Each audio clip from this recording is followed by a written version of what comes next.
Morning, Eddie. Morning. Alexander Isak's been nominated for Premier League Player of the Year and the Young Player of the Year award. There's some strong competition for each prize, but I'm sure you'll agree that he deserves that kind of recognition after a wonderful season. Yeah, he does. I mean, he scored some great goals for us. He's given some great performances, especially I think in the second half of the season. So yeah, fully deserving of that recognition. There are some fans though who are surprised and a bit disappointed that Anthony Gordon hasn't been shortlisted. I don't know if the player himself feels that, but I'm sure you'd agree that perhaps he could have had a chance. Yes, I mean, I don't pay too much attention to these things, and I'm sure the players are aware of it, but I haven't spoke to Anthony about that. I think he's just got to focus on performing well, and he's been outstanding this season for me. So if he's not in the mix of any type of awards, I'd be surprised.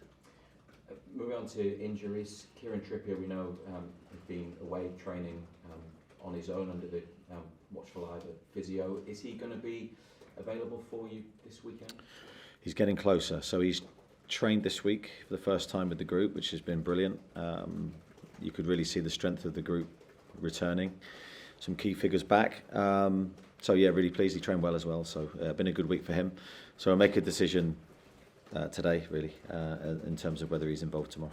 And what about Fabian Schär? Is there any progress on his injury? Any chance that he could figure in the next couple of weeks? Well, I don't think he'll figure tomorrow. Let's wait and see about next week. But he's certainly improving and feeling good.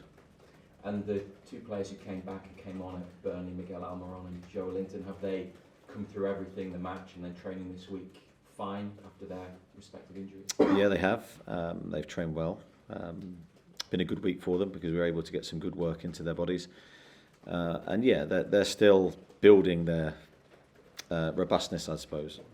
Is probably the best way of putting it, because you need the load behind you to enable you to hopefully stay fit, and they're two key players. Final home match of the season this weekend. Things have gone pretty well for you at St James's Park this year, haven't they? 12 wins out of 18 in the Premier League, and it's a big reason why you are where you are on the table, your home form. Yeah, we've loved playing at home this year. I think the feeling has been really good for us. The crowd always make a really good environment. I've been really pleased with how we performed at home, and even some of the defeats that you mentioned, or the games that we didn't win, still frustrate me a little bit because I think we could have done. So I think the teams look good. I think we've had a good feel, good energy. I think we've been very aggressive in all phases of our game. So I don't have any complaints about our home form, and a big thank you to the home support. And you've brought a lot of excitement and attacking football to the St James's Park pitch and the crowd, haven't you? You've scored in every home game that you've played this season in the league, which is... Wish you hadn't said that, right? You know it's going to happen now. But that's a nice record, and again, it evidence of how you play and how you want to play and entertain. Yeah, we want to be that team. I mean, we do. We want to be that team that you can see is trying to make the game and is trying to impose our style on the opponent, is trying to attack. We don't want to waste time. Even within a game, we want to be very progressive with our play and move the ball forward quickly, but in a controlled way. I think the players have delivered that really well, because it's not easy to do. You know, the expectation on the players at home is high, but I think they've dealt with that pressure really well. And I think the crowd have embraced our style, and that's why I think we've been a really good partnership together, ourselves and the crowd. And for me, we want to continue to work on that into next year. In the Premier League, different Newcastle teams have often found it quite tricky to play against Brighton, given the way that they go about things. I know you had a big win, a great win over them at home last season, but going away to play against them has been difficult at times as well. But why do you think that is, the style that they have? Yeah, I mean, they're a very good team, first and foremost, and I think Roberto's done an amazing job, and Graham before him also hugely impressive. I think their style is difficult to grab hold of and to control. So Roberto has his way of working, and it's very detailed, it's very thorough, and they stick to it. Again, very similar to last week, what I said about Vincent. They stick to their method, and they've become very, very strong at it. So I think for any opposing team playing Brighton, if you don't get the tactical framework right, you're in for a very difficult afternoon. And I think we didn't quite get that right at the Amex. I think we were off physically. I think we were off tactically, and that was a tough afternoon for us at a stage of the season where we were reeling really from a couple of difficult results against very good opposition. So we hope for a better delivery tomorrow. We know it's going to need to be against a very good team. Last thing from me, just away from Newcastle this weekend, Gateshead back at Wembley, FA Trophy final and a chance to win a cup. You played them in pre-season. I'm sure you want to wish Rob Elliott, former Newcastle player, and his team all the best. Yeah, absolutely. I mean, I love to think back to that game. That was a difficult start to pre-season for us. I think, were we 2-0 down? Yeah, 2-0 down. And you're thinking, well, welcome to the new season. So I thought they were hugely impressive on that day, although we came back to win, I think. And so it's no surprise for me to see them do so well this year. And having lost their manager mid-season as well, that's never easy. Rob's done a great job in stabilising and continuing his push for Wembley, so well done to them. Thank you, Chris. Morning. Morning. Just going back to talking about Alexander Isak, with all these goals, there's naturally speculation. He's been likened to, or Thierry Henry, or told he could be as important to someone like Arsenal as Thierry Henry was. How unsettling might all the transfer talk of him be, and how concerned are you that the club come this summer might cash in on him so you can then rebuild because of all the financial rules and regulations? I don't think of anything to do with those things. And judging by Alex's performances and training and just how he is day to day, I don't see him thinking about those things or dealing with those rumours. It's business as usual. I think when you're in the position that he's in and he's scoring goals, I think you get used to people talking about you and possibly creating rumours that maybe are true, aren't true. I've got no idea. For us, I think we're just focusing on our future with Alex. We're focusing on trying to build our team with him in it. Is going to be an integral part of our future. We signed him knowing that he was young and we wanted to develop his talents and give him an opportunity to showcase what he could do. And for me, that was a long-term thing that we started with him, long-term journey, hopefully. And I've just seen him flourish this year. I think he's enjoyed the environment, and he's enjoyed the team that he's played in, and I hope he does that for many years to come. Do you think he's exceeded your expectations this year? No, I wouldn't say so, because my expectations were high when we signed him, even higher after I'd started to work with him. So I want to push Alex to great things. I think he should have very high ambitions for what he's capable of. So, no, I think it's always a case of wanting more for him. Going back to what was said a moment ago about you having scored in every home game so far this season, hopefully that will continue. I could show you a whole slew of records that could be broken, that you're already on the verge of breaking. How aware are you of those, and are they important to you? Things like, you could be the first Newcastle team in nearly 70 years to have scored in every home game and got the most number of goals at home, things like that. I think they're nice. I don't think I'm not really aware of them. I don't really invest any time seeking them, because I think you'll probably tell me what I need to know in these moments. But I think it's just about winning games for us. It's not about how many goals to score. We want to score goals. We want to play well. But that's not the most important thing. The most important thing is trying to win games in an effective way that gives you the best chance of winning again in the coming weeks. So the records are nice, and if we are able to achieve any, we'll be really pleased with that. But it's not the motivation. And if you do keep scoring those goals, fifth spot is in reach. How realistic do you think that is? 4 points in the gap at the moment. I think it's going to be tough. But I think all we'll do in relation to those questions is try and win every game that we have remaining. We've got those three left then. A lot of talk about the director of football, sporting director, Dougie Freedman, supposedly the favourite. How close do you believe a deal is to being done for that? I have no idea on that. I'm not involved in the day-to-day aspect of recruiting that person, whoever that may be. I'm just doing my job, but when that's decided by the club, that'll be a big step forward for us. Do you have a relationship with him already, beyond maybe playing against him or managing against him? No, I don't remember playing. Someone might tell me different. I don't remember playing against him. I certainly managed against his teams, but that's it. And do you think it's important that somebody in that role has been a manager to understand the dynamics of your role and the sporting director role? I don't think that's important. I don't think it's imperative.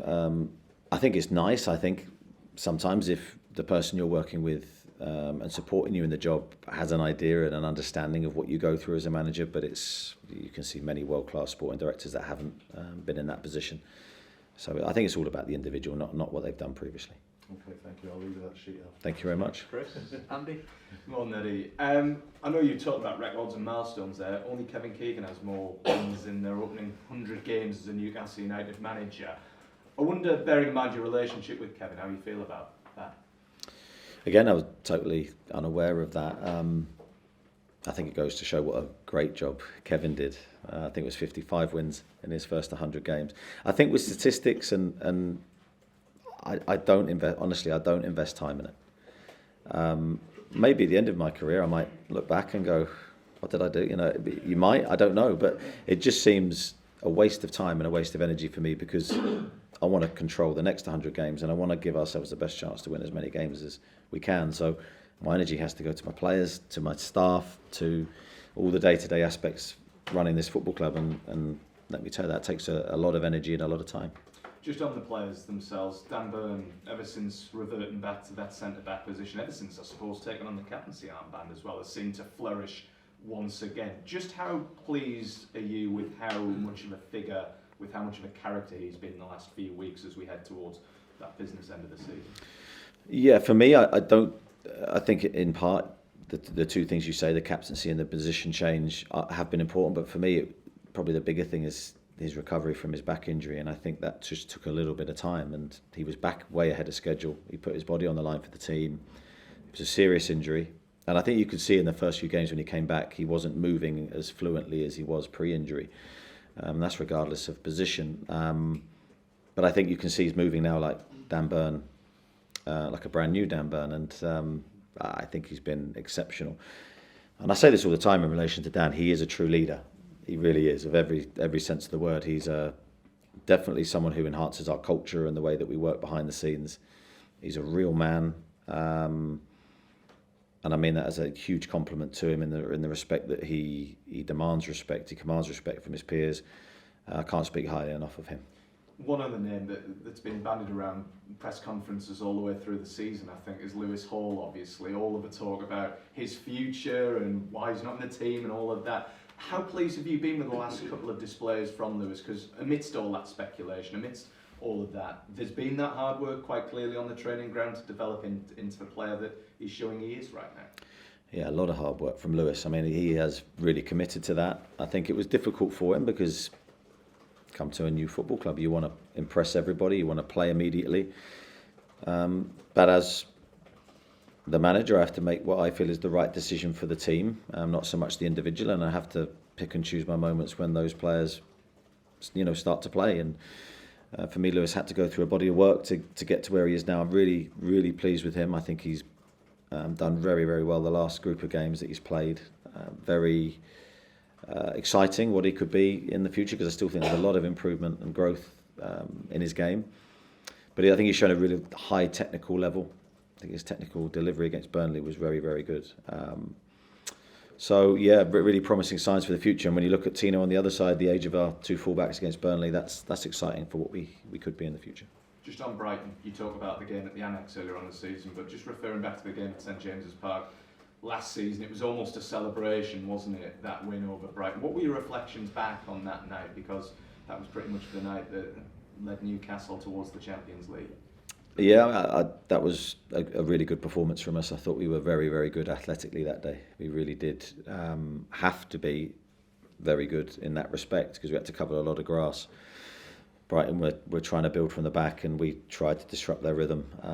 We were successful on that day.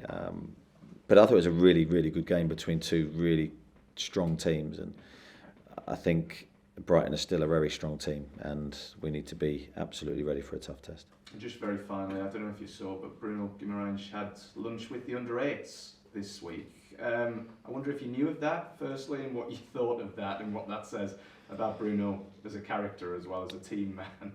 Well, it wasn't exclusive to Bruno. So we had the under-8s, the privilege of the under-8s with us. It was on Tuesday or Wednesday, one of the days. And I have to say that they were brilliant to be around, but also our players were incredibly gracious with their time and really good with them. And it was great to see two different generations socialising with each other, and I hope the young lads, took some great memories from the day. Thanks, Eddie. Thanks, Andy. Jerry. Morning, Eddie. 10th of May and still loads to play for, but it's obviously been a long season. You talked about energy levels and so on. Any worries about that? You know, getting towards this stage of the season, injury worries ahead of this final 3 games? No, I think in terms of energy levels, I think I'd like to think had a second wind in terms of how the team looks. I think there was definitely moments in December, January, where you think don't look ourselves athletically, we don't look ourselves in quite a lot of aspects of our play. But I think gradually, since the turn of the year and into February, March, I think we began to find ourselves again. And I think if you look at us in our last game, I thought we looked really strong athletically. It was probably one of our best deliveries in that respect of the season. So that's no guarantee for tomorrow, but I think we're in a good place, much better place than we were. I've seen it Reddit described as these last 3 games as eminently winnable, but Brighton, of course, as you pointed out, looking for the double over you, and you've just beaten Villa 4-0. Would you say perhaps they're potentially the most dangerous of these last 3 games? I think they're all dangerous. I never think you can look at the fixture list and go, you know, that they're winnable games. Yeah, they're winnable games, they're losable games. And I think that's the Premier League. Every fixture's the same for me. It's about us and our delivery. Are we going to be where we were last week? I think if we are, we have a chance of winning any game. If we're not, then it could be very different. So my respect for Brighton is there in their game and their players. So it's about us and where we're at, really. Finally, for me, that it's going to be a great occasion, isn't it? You proved that last year wasn't a one-off. Final home game, sense of celebration, albeit people still know you've got to maximise every chance you get. But what do you think the atmosphere is going to be like this weekend? I have no doubts. The crowd will be there for us. I always look forward to that last game because it is, regardless of your season, I think it's a celebration and the end of your work with your home support and a chance for us to thank them and really show our appreciation to what they've given us this year. And I always think that's a really special moment for any football club when you can see the families come on the pitch and enjoy 10-15 minutes of what's been a hard season. Thanks very much. Thanks, Jerry. Tim? Eddie, just going back to Kieran, he'll obviously have England on it at the back of his mind and want to get football under his belt. How desperate is he to be involved and how careful do you have to be with him? Yeah, a mixture of both. I think he's desperate to be involved. He's been desperate to contribute for a few weeks. But I think he knows, he's experienced enough to know he's had to manage himself and his injury to make sure that there's no reoccurrence of that calf, because that could be really difficult if that did happen to him. But from what I've seen in training this week, I think he looks really good. He's refreshed. He's had some time away as well in his training before this week, which I think has really helped him mentally and help any player with that change of scenery. And I think he's ready to go. And just generally, Aston Villa are a win away from doing what you did last season. Do you think the top 6 has become a top 8? And if so, what is the challenge to you and Villa now? What is the next step? I've got no idea if the top 6 become a top 8. I'll leave that to you. All we're trying to do is do as well as we can. We're trying to finish as high as we can consistently, and I think that's probably where your question's sort of leading. How do we consistently be successful, finish in the top places of the league? Well, that's a whole mixture of things. We need to make good decisions off the pitch. I need to continue to grow every aspect of the football club, and I think if you can do that in a really clever way, as Aston Villa have done, and they've had an outstanding season, then you have a chance. We'll go to Lee, Jordan, and then Donsko. Eddie, with Trippier, is it a tough decision to bring him straight back in, just given that Livramento and Lewis Hall are settled in the lineup at the moment? I think you have to, when you're in my shoes, I think you have to get all the information in. You have to see where Kieran's at with his injury, with his fitness, and then you have to try and pick the best team to win the game, and that's what I'll do. And even if you win the game, nothing gets guaranteed tomorrow. It's going to go right to the wire. Is that an exciting thing to be involved in? Or? Yeah, I think we're competing for something. We're in the mix, and definitely a few weeks ago, months ago, we'd have taken this position because it didn't look like we were going to get the consistency that we needed to do it. But really credit to the players because they've found that consistency towards the back end of the season. Now we have 3 games in a massive week for us. As you say, I think it will go to the wire. But we back ourselves if we're in our best place. Just one quick one on recruitment. I mean, does it help you as a manager if you've got European football to offer a potential new signing? Yeah, I don't think it does any harm. I don't know whether it's the deciding factor for players. That's unclear to me. I don't know. I think it's down to the individual player really to make that assessment and decision, but it certainly helps. But I think this club is really ambitious. I think it's in a good place. So I'd like to think with what we can offer for players, we're an attractive proposition, should I say. Cheers. Jordan, have you got a tough decision deciding between Nick and Martin tomorrow? I think for outfield players it's easier because you can bring them usually on off the bench like Joe and Zamrons, but obviously goalkeeper's one position. So do you have a tough dilemma? Yeah, I mean, I think if both goalkeepers were 100% fit, that's a very difficult call. But I think Nick is still building himself back to his very best levels, and again, similar to the outfield players, building his robustness through training. So I think that last week was, for me, very clear. Martin deserved to play, and Nick's still finding his rhythm from a long-term injury. Now, Nick's had a really good training week, I have to say. I think he's been really good this week. He's been the Nick Pope that we had seen for the majority of his time at Newcastle. So he's certainly in a really good place and building his strength back up. I just want to show Longstaff, he was back amongst the goals last week. Is he a player that's been lacking a bit of confidence in recent weeks, and how much of a boost could that goal give him in the final for a game? Difficult for me to answer because only Sean can really truly answer that. I think, like any player, I know for me, even as a centre-half, when I scored a goal, my game jumped. I don't know how many levels I could say, but it certainly jumped into a much better place. Goal scoring is such a weird thing. It even for a defender, it does elevate you, and I'm sure it was the same for Sean. So that was a big goal for him, a big goal for the team. And he'll feel miles better off the back of that. And it's great to see him and Bruno scoring last week, getting into good goal-scoring positions. Sean's a very good finisher. I was delighted for him because Sean Longstaff playing with real confidence is an outstanding footballer. And just one for clarity, will Garen Paul be involved in your squad for the Australia trip? It was mentioned in Australia yesterday. Is that? Yes. Yeah, he will be. That's what I'm thinking. Dom Skirden and Dom Shaw. Just following up on Sean Longstaff, do you feel local players who have that personal connection with fans almost find it harder to distance themselves from criticism, as we saw maybe with Dan Burn earlier in the season? Again, I don't know. I'm not Sean. I'm going to try and answer for him. I think it all depends on how much you open yourself up to that. But I suppose when you've got family connections, which you're going to have if you're from the area, you've got probably a wider social network of people that you'll talk to and engage with, who may very innocently pass on that feedback, which can happen and had to happen to me. It can just affect your psychology slightly. But again, I'm not saying that's happened for Sean. I've got no idea. But it possibly is more difficult for them. Yeah, you mentioned not paying any attention to records, statistics, things like that. Other than the obvious points, wins, goal difference, are there any stats you do place any importance in? Points. Points.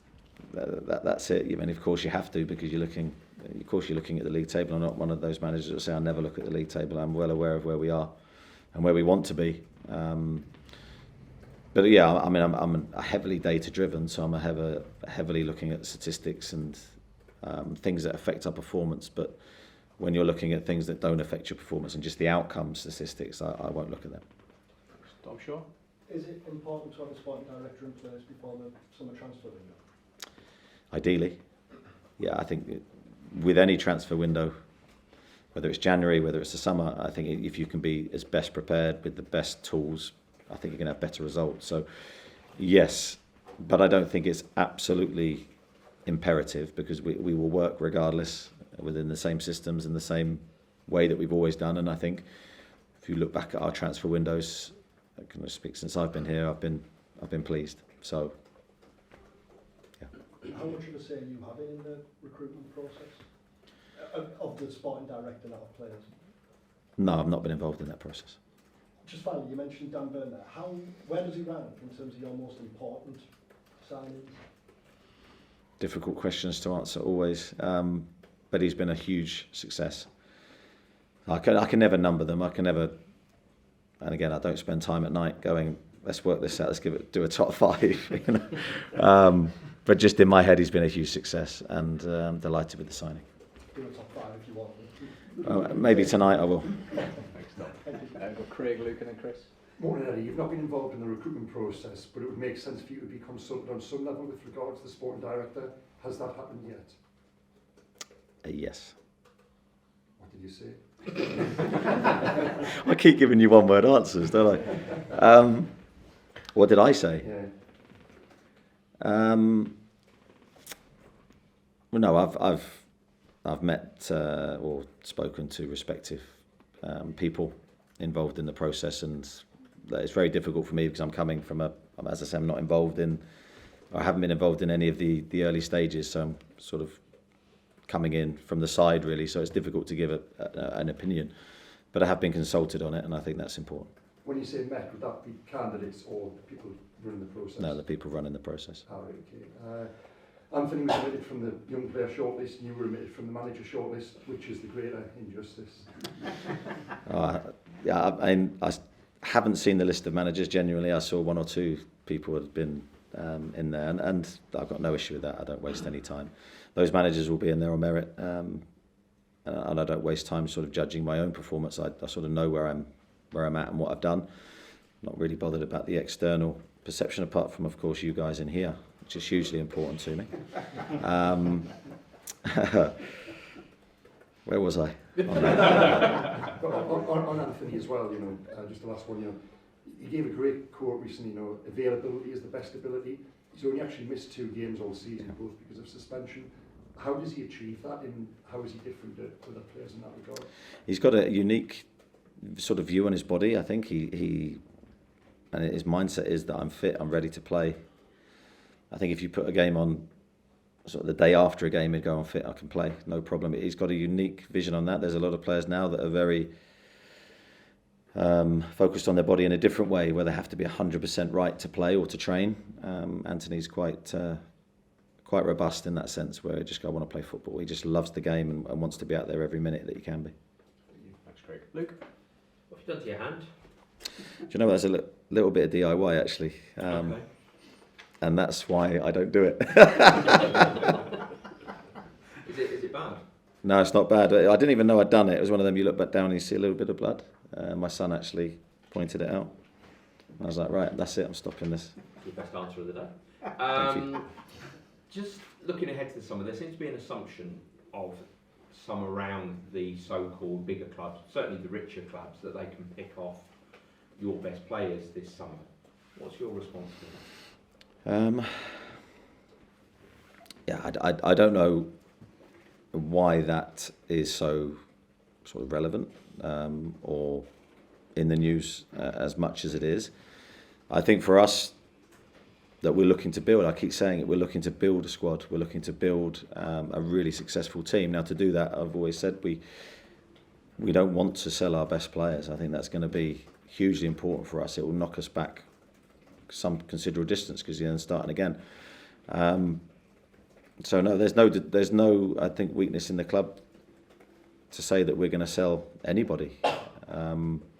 But of course, financial fair play is there, and we're having to comply like every other football club. So that's why I've said this summer's a very difficult thing to predict. But there's no desire from anyone at the football club to sell our best players. If you look at the recent history of the Premier League, you look at West Ham lost Declan Rice last summer, you look at Brighton, who you're playing this weekend, they've had their best players kicked off. It's very hard to maintain a kind of sustained successful period if you're losing best players. Yeah, it is, because you go into a process of rebuild. And that is very difficult to do at this level, because then you're having to bring someone in who's unproven, and you're having to build them to that level that you did with the players that you started with, and that can sometimes take, a year, 2 years. So we don't want to end up in that position.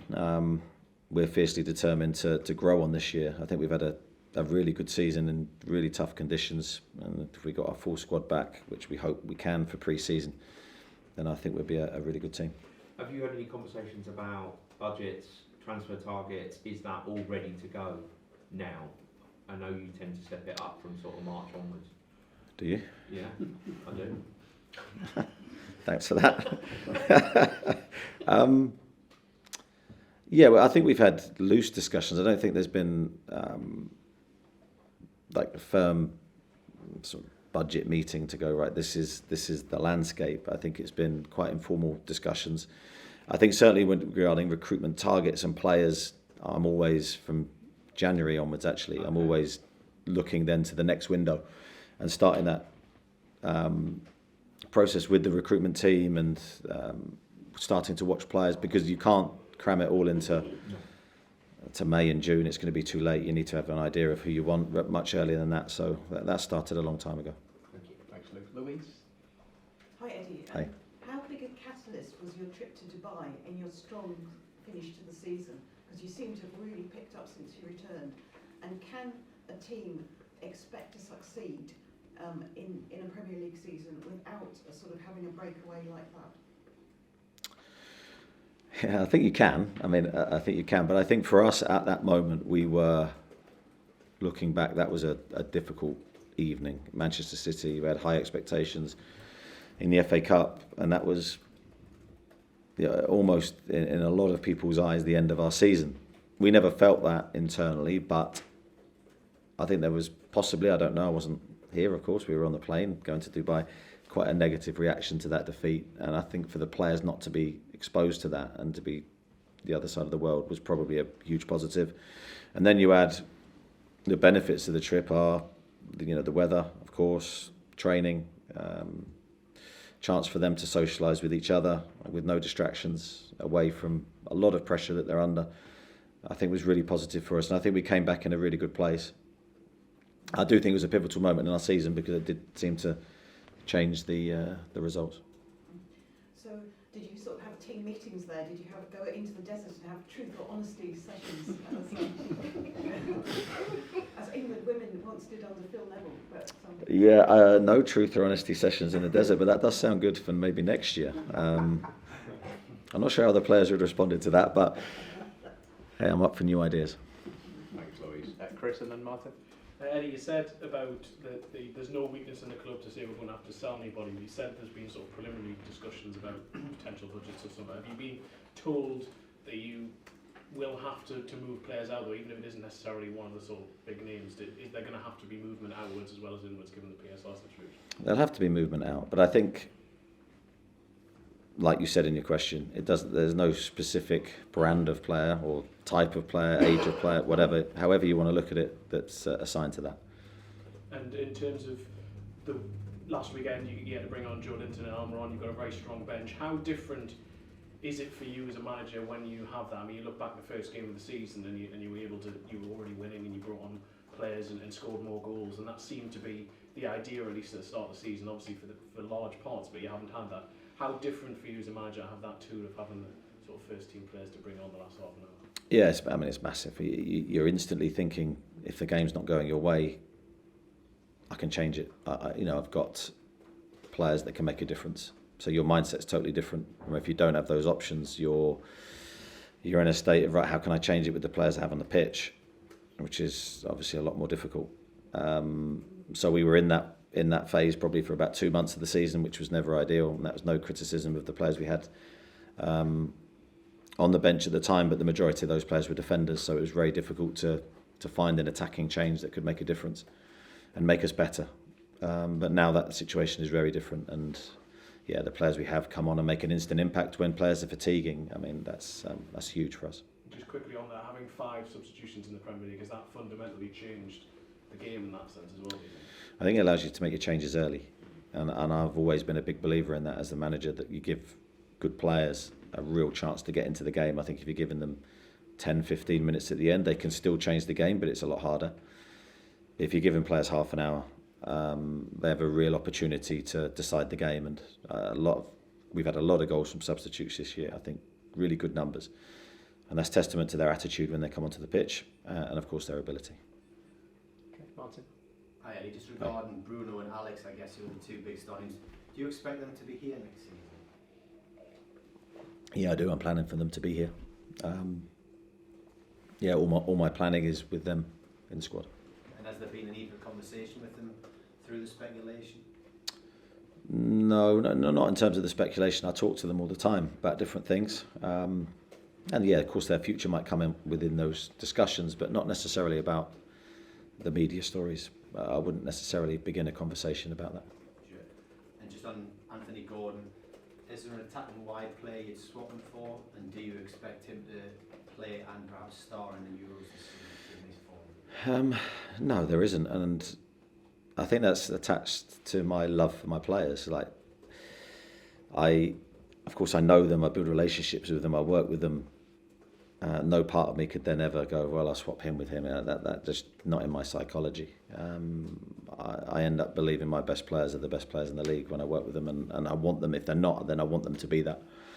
What was the second part? Sorry. Do you expect them to play and star in the Euros this summer? Forward? Well, I think first of all he's got to get into the squad, and I think the only thing he can do to affect that is to play as well as he can for Newcastle. Thanks, Martin. We'll go to Kieran and then Simon. Eddie, given that football doesn't stand still, could tomorrow prove St James's Park goodbye for one or two players? I don't know. I've not thought about that. With football, you never know. I can't rule that out and say absolutely not, because some of the respects I'm not in control of everything. So possibly, but I wouldn't make a big deal of that. I'm not saying that that's a certainty. Yeah, I suppose to move forward, you wouldn't shirk those tough calls. You've made them before. I think that has to be part of your role as the manager. I think you have to make the decisions for the football club, not for the individuals. And for me, every decision I try to make is for the benefit of the club. And of course, there's some tough decisions in that. There's some decisions that you make and you know you're going to hurt people or upset people. People might question the decision, but it's always, for me, it's important that in my heart and in my soul that I feel it's the right thing for the club. Thanks, Kieran. Simon? Eddie, is it possible that you have to give open talks with Isaac about a new contract, to give him the level he's hit today and the interest in him? I think the beauty of the structure of football clubs now, that's not my sort of decision, or I don't implement that discussion. I will give my views on the player and how important he is to us and what I see for the team, and the club will then do the rest. And then, is there a tension between what you might want for next season and what the club might want to need to do in terms of new contracts for Callum Wilson and Sean Longstaff, who've got a year left, and specifically Wilson, who we spoke to last week, who didn't seem 100% sure that he would be here next year. Do you expect Wilson to be here next year? I know you said you wanted to be, but is that a balancing act with the club? Yeah, I mean, of course, there's always a different viewpoint. I will have my viewpoint as the manager and trying to win football matches, and of course, the club have to be sustainable and comply with the rules, financial fair play. So we work together as a team on that. There's no part of me that would ever go against the club. And I don't think there's any part of the club that would willingly go against me if they didn't think it was the right thing for the long-term future of the club. So we're very much a team, and I've got to say the relationships and the dynamics of that have worked really well since I've been here. And we're always trying to push the team forward in any way that we can, but obviously wanting to stay within the rules.